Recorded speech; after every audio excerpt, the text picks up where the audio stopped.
السلام علیکم ورحمۃ اللہ وبرکاتہ۔ اللہ رب العزت کے فضل و کرم اور عنایت کے ساتھ آج کے سبق اور ویڈیو کا آغاز کرتے ہیں۔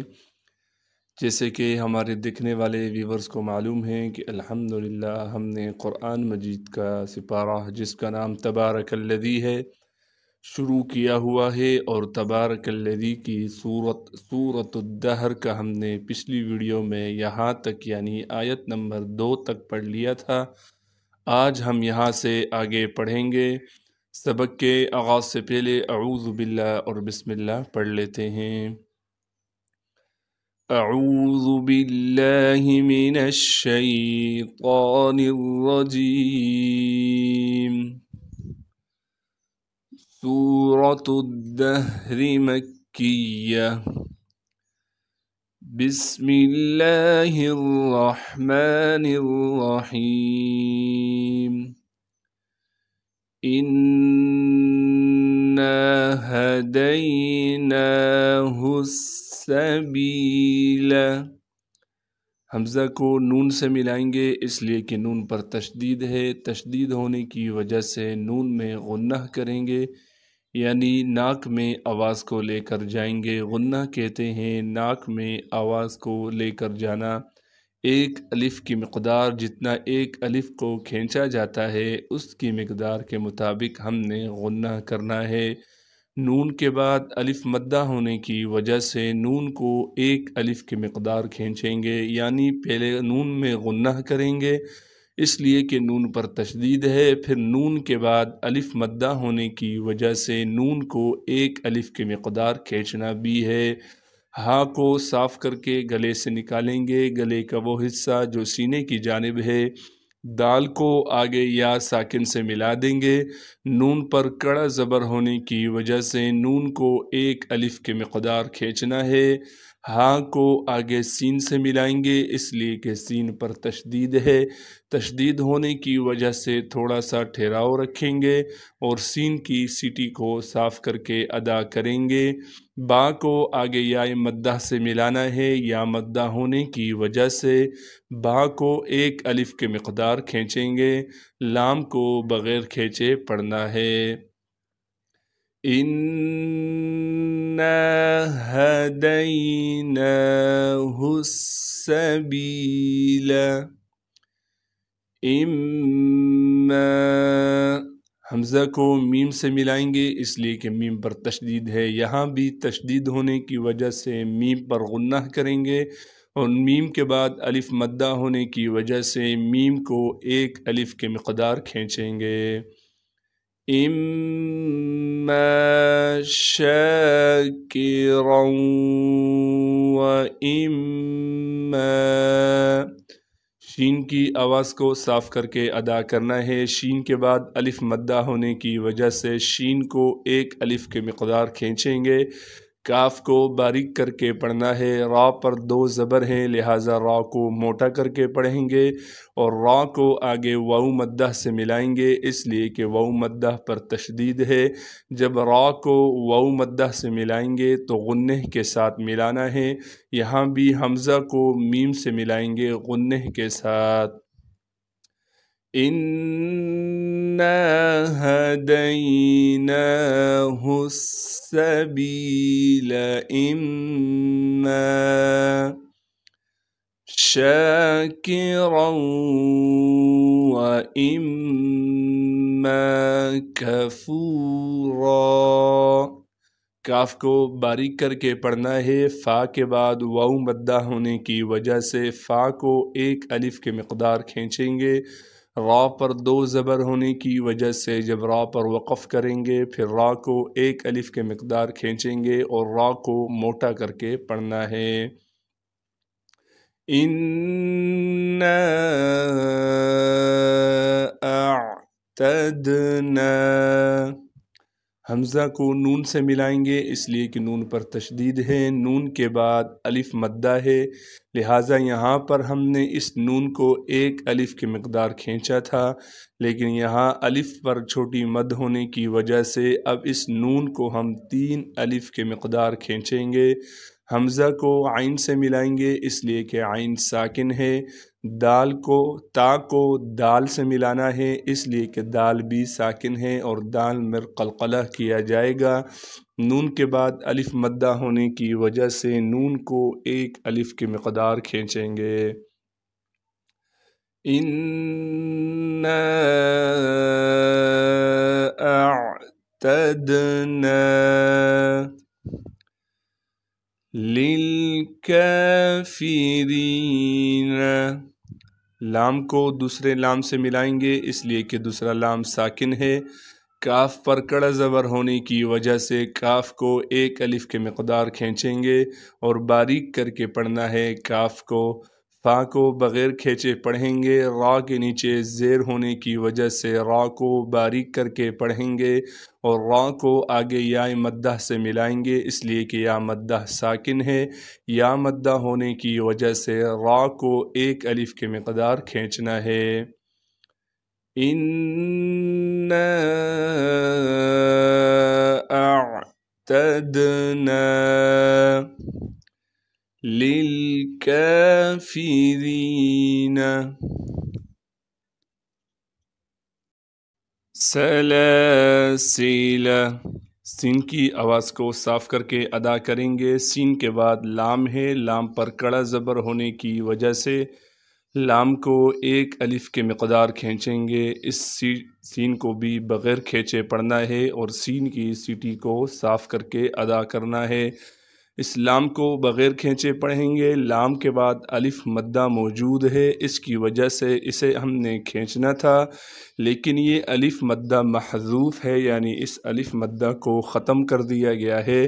اس کے بعد آپ دیکھ سکتے ہیں الف کے اوپر چھوٹا سا یہ گول دائرہ بنا ہوا ہے، یہ اس بات کی علامت ہے کہ اس الف کو ہم نہیں پڑھیں گے، جہاں بھی اس الف لکھا ہو اس کے اوپر ایسے چھوٹا سا گول دائرہ بنا ہو تو سمجھ لیجئے گا اس الف کو ہم نے نہیں پڑھنا، لہٰذا اب اس الف کے نہ پڑھنے کی وجہ سے اس لام کو ہم نہیں کھینچیں گے۔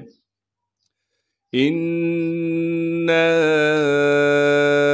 اعتدنا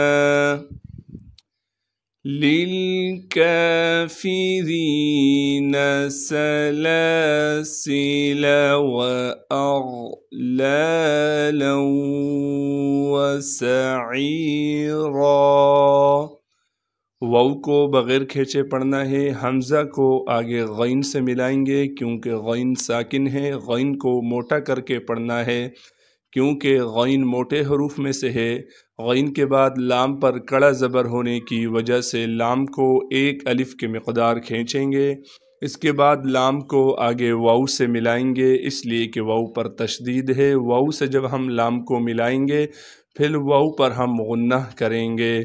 سین کی آواز کو یعنی سیٹی کو صاف کر کے ادا کرنا ہے، عین کے بعد یا مدہ ہے لہٰذا عین کو ایک الف کے مقدار کھینچیں گے، را پر جب وقف کریں گے پھر را کو ایک الف کے مقدار کھینچنا ہے اور را کو موٹا کر کے پڑھیں گے۔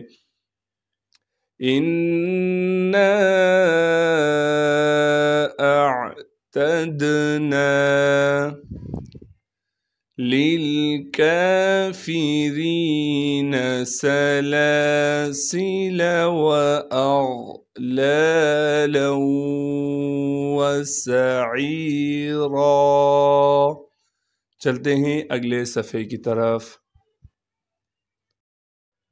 ان الابرار، حمزہ کو نون سے ملانا ہے اس لیے کہ نون پر تشدید ہے، تشدید ہونے کی وجہ سے نون میں غنہ کریں گے، پھر نون کو آگے لام سے ملائیں گے اس لیے کہ لام ساکن ہے، لام کے بعد الف لکھی ہوئی ہے لیکن یہ الف نہیں ہے کیونکہ الف پر زبر آنے کی وجہ سے اب یہ حمزہ بن گیا ہے۔ حمزہ کو آگے با سے ملانا ہے کیونکہ با ساکن ہے، با پر قلقلہ کیا جائے گا یعنی با پر آواز کو ہلائیں گے، را کے بعد الف مدہ ہونے کی وجہ سے را کو ایک الف کی مقدار کھینچیں گے اور را پر زبر ہونے کی وجہ سے را کو موٹا کر کے پڑھیں گے، اس را پر بھی زبر ہے لہٰذا اس را کو بھی موٹا کر کے پڑھنا ہے۔ إن الأبرار يشربون، یا کو شین سے ملائیں گے اس لیے کہ شین ساکن ہے اور شین کی آواز کو صاف کر کے نکالنا ہے۔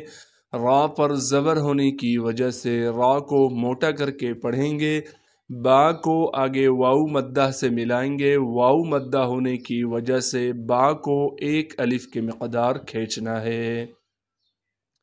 ان الابرار یشربون من کأس، میم کو نون سے ملائیں گے غنہ یعنی اخفا کے ساتھ۔ کاف کے بعد الف لکھی ہوئی تھی لیکن یہ اب الف نہیں رہی کیونکہ الف پر ساکن آنے کی وجہ سے یہ اب حمزہ بن گیا ہے، لہٰذا اب حمزہ ساکن ہو تو اس کو جھٹکے سے پڑھا جاتا ہے۔ سین کی آواز کو صاف کر کے ادا کریں گے اور سین پر اخفا یعنی غنہ کیا جائے گا۔ یشربون من کأس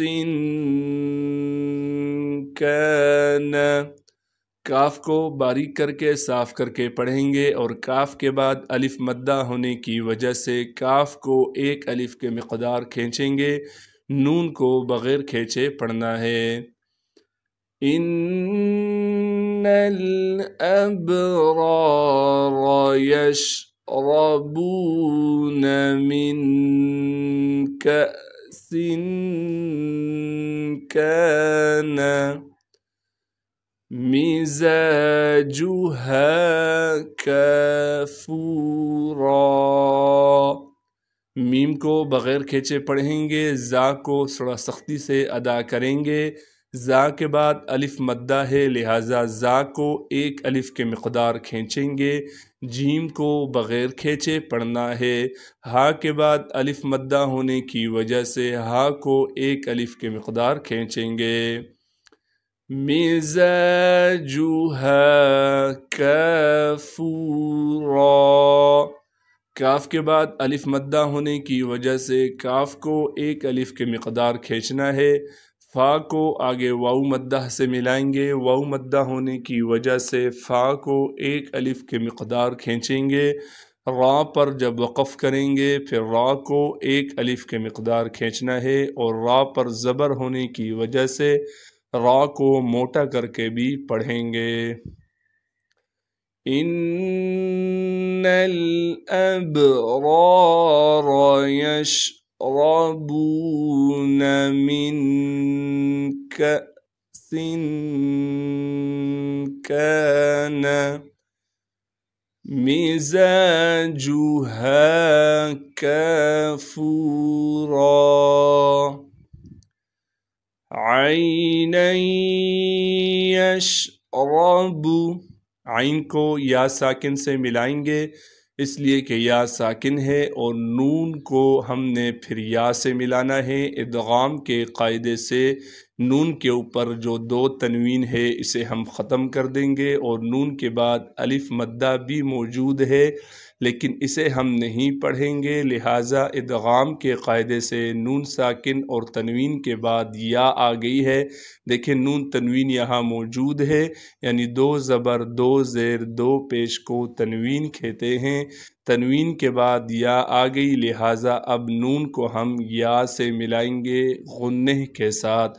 یا کو پھر آگے شین سے ملانا ہے کیونکہ شین ساکن ہے، را پر زبر ہونے کی وجہ سے را کو موٹا کر کے پڑھیں گے۔ عینا یشرب بها عباد اللہ، با کو بغیر کھینچے پڑھیں گے، ہا کے بعد الف مدہ ہونے کی وجہ سے ہا کو ایک الف کے مقدار کھینچنا ہے، عین کو صاف کر کے گلے سے ادا کریں گے۔ با کے بعد الف مدہ ہونے کی وجہ سے با کو ایک الف کے مقدار کھینچیں گے۔ دال کو آگے لفظ اللہ کے لام سے ملانا ہے، لفظ اللہ کے لام سے پہلے دال پر پیش ہے لہٰذا اب لفظ اللہ کے لام کو ہم موٹا کر کے پڑھیں گے۔ بها عباد الله يفجرونها، یا کو بغیر کھینچے پڑھیں گے، فا کو جیم سے ملائیں گے اس لیے کہ جیم پر تشدید ہے، تشدید ہونے کی وجہ سے تھوڑا سا ٹھہراؤ رکھیں گے، اور را پر پیش ہونے کی وجہ سے را کو موٹا کر کے پڑھیں گے، اور را کو آگے واو مدہ سے ملائیں گے اس لیے کہ واو مدہ ساکن ہے۔ نون کو بغیر کھینچے پڑھنا ہے، ہا کے بعد الف مدہ ہونے کی وجہ سے ہا کو ایک الف کے مقدار کھینچیں گے۔ یفجرونها تفجیرا، تا کو فا سے ملائیں گے اس لیے کہ فا ساکن ہے، جیم کے بعد یا مدہ ہے لہٰذا جیم کو ایک الف کے مقدار کھینچیں گے۔ را پر زبر ہونے کی وجہ سے را کو موٹا کر کے پڑھنا ہے، اور را کو وقف میں ایک الف کے مقدار کھینچیں گے۔ عینا یشرب بها عباد اللہ یفجرونها تفجیرا۔ صدق اللہ العظیم۔ جزاک اللہ خیرہ۔ آج کے سبق اور ویڈیو کا اختتام ہوا چاہتا ہے۔ السلام علیکم ورحمۃ اللہ وبرکاتہ۔ اللہ حافظ۔